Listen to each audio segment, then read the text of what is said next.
2008-12 එලියනයක් තියෙනවා සෙකන්ඩ් ඕනර්. ඒ කියන්නේ දෙවෙනි අයිතිකාරය ළඟ තමයි තියෙන්නේ. බලන්න කාර් එක ඇඩියන් 260 උඩටම තියෙනවා 812. මේ චූටි සෙටප් එකක්වත් නැහැ. දිගටම හොඳටම තියෙනවා.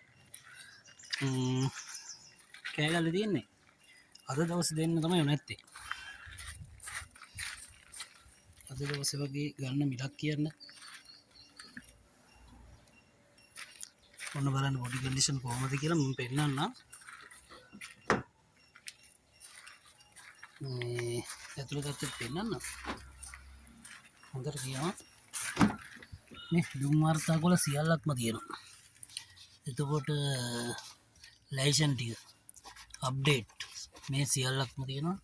හොඳටම තියෙනවා. සෙකන්ඩ් ඕනර් කතා කරන්න අයිති එක්කනට අද දවස් දෙන්න පුළුවන් වෙන්න කතා කරන්න නියමරම තියෙනවා කාර් එක. මෙන්න මේකයි තත්ත්වය. බලමු.